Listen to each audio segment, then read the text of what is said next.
Logo mais a seleção brasileira enfrenta a equipe da Venezuela aqui na Arena Pantanal pela terceira rodada das eliminatórias para a Copa do Mundo de 2026. E é um jogo especial para dois dos jogadores da nossa seleção. Um deles é o Richarlison, que vai buscar quebrar um jejum de 5 jogos sem marcar com a número 9 da amarelinha. E também para o Neymar, que entrando em campo no jogo de hoje, ele vai se tornar o segundo jogador que mais atuou com a camisa da seleção brasileira. Ele vai chegar ao 126º jogo com a camisa amarelinha, igualando o Daniel Alves e ficando a 20 jogos de igualar o Cafu. O Cafu tem 146 jogos pela seleção, é o jogador que mais vezes vestiu a camisa brasileira, campeão da Copa do Mundo de 94 e campeão da Copa do Mundo de 2022. E o Neymar hoje vai entrar em campo e vai se tornar o segundo jogador com mais partidas. É um jogo também que pode ser especial para o Richarlison. Há uma mescla de pressão e de necessidade também que o Richarlison balance as redes vestindo a camisa da seleção brasileira. Ele já encara um jejum de 5 jogos sem saber o que é marcar. Para a gente poder recordar, o último gol do Richarlison com a camisa da seleção foi lá em dezembro de 2022, Brasil e Coreia do Sul, estádio 974.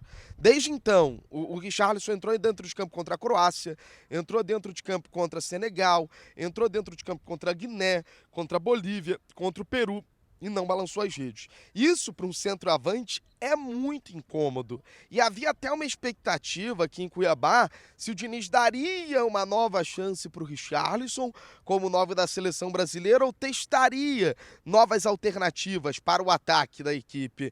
Mas o Richarlison será mantido no time titular e o técnico Fernando Diniz, ele explica que as únicas motivações para a escalação do Richarlison como 9 são técnicas, que o Richarlison tem agregado muito ao sistema e ao coletivo da seleção brasileira durante esse início de trabalho do treinador Fernando Diniz. Vamos ouvir o que o Diniz entende que são as motivações para que ele escale o Richarlison como titular da seleção para enfrentar a equipe da Venezuela. Ela é uma escolha técnica, porque eu já falei isso uma outra ocasião. O Ricardo, se tivesse feito um gol em cada partida, que ele teve chances para fazer, a gente ia estar falando que o Richarlison jogou super bem e foi o máximo.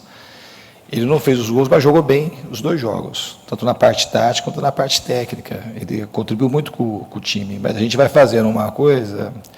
Isso acontece muito no mundo do futebol e a gente vai para uma esfera mais emocional do que prática. Quando você vai analisar os jogos, ele contribuiu muito positivamente. Então, a escolha, nesse momento, é uma escolha técnica. Tá, obviamente que emocionalmente também é importante para ele, mas é uma escolha técnica. Ele foi um jogador importante, tanto contra a Bolívia e também contra o Peru. Infelizmente, contra o Peru, o lance lá a gente nem sabe até hoje se estava impedido ou não. Ele não fez o gol, mas ele foi um jogador que, na minha opinião, ele contribuiu para a gente ter vencido as 2 partidas. Que os camisas 9 da seleção brasileira recebem, porque a gente espera que os 9, muito mais do que contribuir taticamente, eles possam dar alegrias balançando as redes com a camisa da seleção. Vamos ouvir essa fala do Richarlison.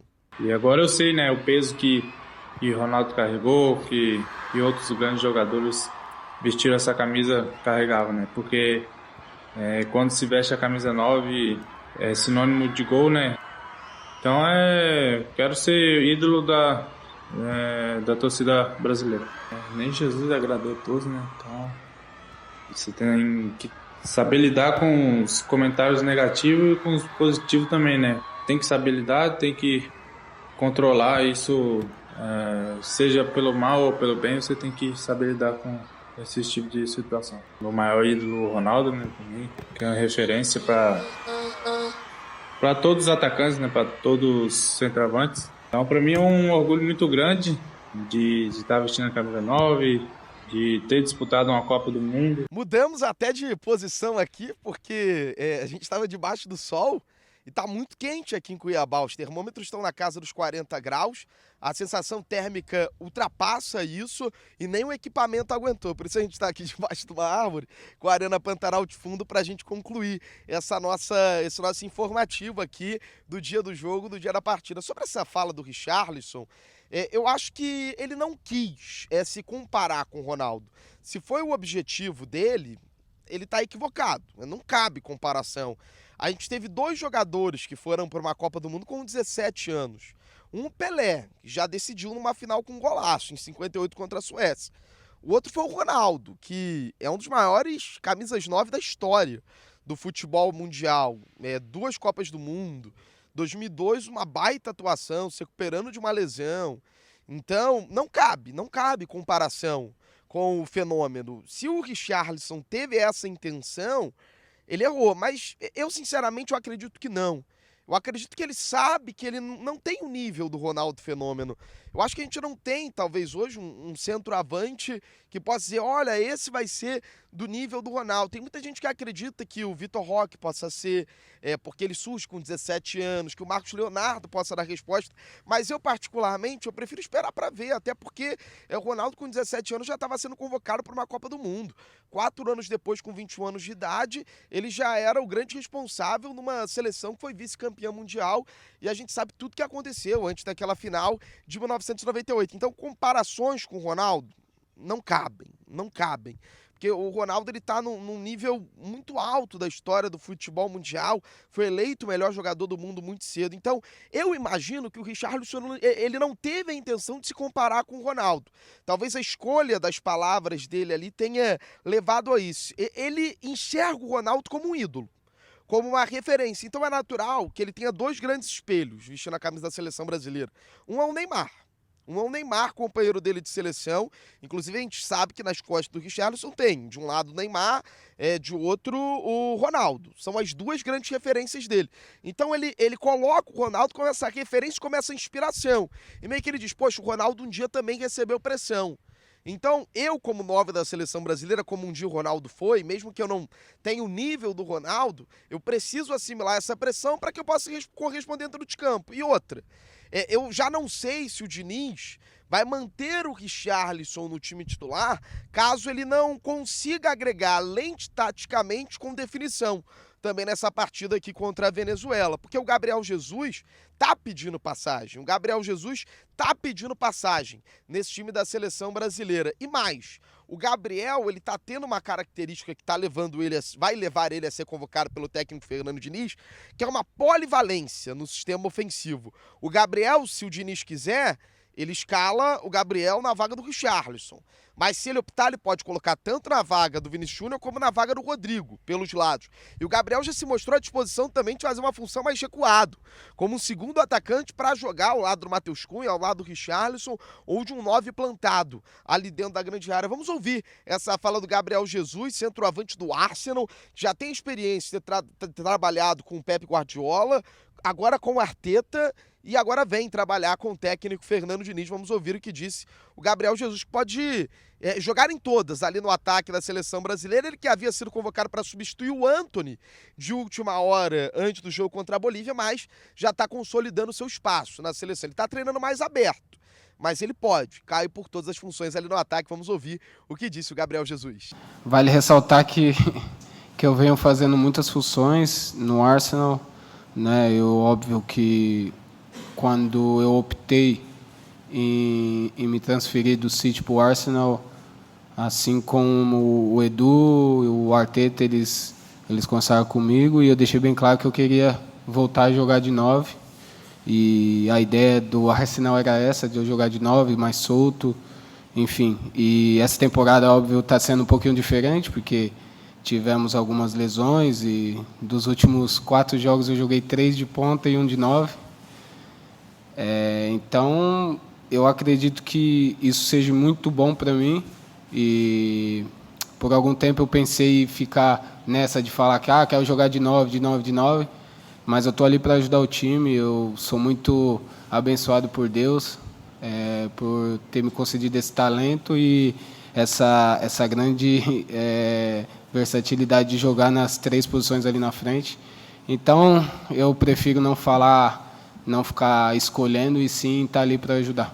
Bom, tá aí o Gabriel Jesus, que vai estar à disposição no banco do técnico Fernando Diniz, ocupando seu espaço na seleção brasileira. Ele que teve a oportunidade de ser o centroavante titular durante a Copa do Mundo de 2018, está indo para o seu terceiro ciclo com a camisa da seleção. É ainda um jogador muito jovem, que vem construindo seu espaço também agora com o técnico Fernando Diniz. Como eu disse, já trabalhou com o Guardiola, está trabalhando com o Arteta e agora a sua oportunidade de trabalhar também com o técnico Fernando Diniz. No clima dos bastidores da seleção, ninguém descarta o favoritismo da seleção brasileira. Vale lembrar, nunca a seleção perdeu para a Venezuela. Jamais isso aconteceu em eliminatórias. No recorte histórico, apenas uma derrota em 2008, num amistoso. Mas em eliminatórias, o Brasil sempre foi, na maioria das vezes, bem contra a Venezuela e tem um número de vitórias bem expressivo, nunca tendo sido derrotada para a equipe venezuelana que venceu o Paraguai na primeira data FIFA de caminhada para a Copa do Mundo de 2026. O Ederson e o Casimiro analisam esse favoritismo da seleção brasileira para o jogo desta quinta-feira à noite, dia de Nossa Senhora Aparecida. Eu também não gosto de se esconder atrás disso, né? Não indica que nós iremos estar relaxado ou até mesmo que já ganhamos o jogo, né? Mas temos que ser realistas que sim, somos favoritos e poucas seleções no mundo que competir contra o Brasil, o Brasil não vai ser favorito, né? A gente sabe que é futebol, é um dos poucos esportes no mundo que o favorito nunca sempre vence, porém não podemos esconder que sim, somos favoritos, mas é muito mais importante do que nós iremos fazer dentro de campo para concretizar o favorismo, né? Mas a gente sabe que assim a seleção brasileira é favorito, mas consequentemente isso não vai determinar o resultado de amanhã. Bom, primeiro a Venezuela tem nosso respeito, mas nós somos o favorito com certeza. Temos que ter a responsabilidade de assumir isso. Temos a obrigação de ganhar o jogo também, por estar jogando em casa. E temos uma seleção com mais qualidade, mas é claro que do outro lado também tem bons jogadores, tem um treinador, tem todo um staff por trás, mas a gente estamos preparando bem e com certeza o Brasil é favorito. Sinceramente, não tem por que ter aquele discurso pro forma, tem que respeitar. Não, tem que respeitar, beleza, mas você tem que assumir o favoritismo. A seleção brasileira tem mais tradição, a seleção brasileira tem um melhor time, a seleção brasileira tem jogadores mais qualificados, ainda que a Venezuela possa vir num crescimento, está lá em 45º lugar no ranking da FIFA, vem subindo, vem ocupando seu espaço, tenta uma histórica classificação para a Copa do Mundo, já que dessa vez são 6 vagas diretas e uma para repescagem, mas não tem por que esconder esse favoritismo. Você tem que entender que a responsabilidade por você estar jogando em casa, por você precisar fazer uma boa campanha, implementando o sistema de um novo treinador, para ganhar moral para a sequência, é obrigação, não tem outra. A seleção brasileira tem a obrigação de vencer e jogar bem contra a equipe da Venezuela aqui na Arena Pantanal. O time já está definido pelo técnico Fernando Diniz. A equipe que vai a campo tem o goleiro Ederson no gol. A linha defensiva vai contar com Danilo, Marquinhos, Gabriel Magalhães e Guilherme Arana. Meio de campo com Casimiro, Bruno Guimarães. O ataque com Rodrigo, Vinícius Júnior, Neymar e Richarlison. Em relação àquela equipe que era escalada pelo Tite na preparação para a Copa e na Copa do Mundo, a gente tem algumas mudanças, né? O Gabriel Magalhães ocupando uma vaga na zaga, que era ocupada pelo Thiago Silva durante o ciclo do técnico Fernando Diniz. Na lateral esquerda, uma mudança significativa, né? O Renan Lodge e o Caio Henrique foram convocados na primeira, agora o Guilherme Arana.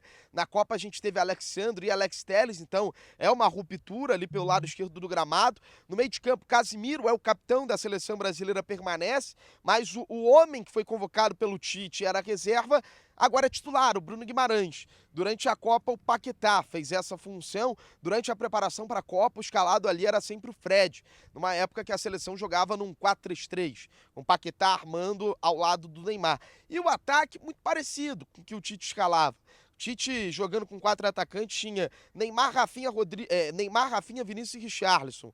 Agora o Tite tem Neymar, Rodrigo, Vinícius Júnior e Richarlison. Então, é uma escalação que vai implementando as ideias do Diniz aos poucos, mas mantendo uma base herdada pelo treinador Tite, que comandou a seleção brasileira nas últimas 2 Copas. Sobre a escalação da seleção Venezuela, da Venezuela, comandada pelo argentino Fernando Batista, o time tem alguns jogadores conhecidos, Salomón Rondón, que atua no River Plate, tem o Rincón, o Soteldo, que estão na equipe do Santos, e que vai a campo com o goleiro Romo, o Alexander Gonzalez, o Osório, o Angel e o Navarro fazem a linha defensiva, o meio com o Rincón, o Herrera e o Martínez, o ataque com o Max, o Soteldo e o Salomón Rondón. Então é isso, logo mais a Litoral News leva todas as emoções para você aqui direto da Arena Pantanal. Conto com o seu like, conto com a sua inscrição, conto também com os seus comentários aqui na transmissão da equipe aqui na Litoral News. Muito obrigado pelo seu moral e vamos juntos, coladinhos na seleção brasileira em busca da 6ª estrela.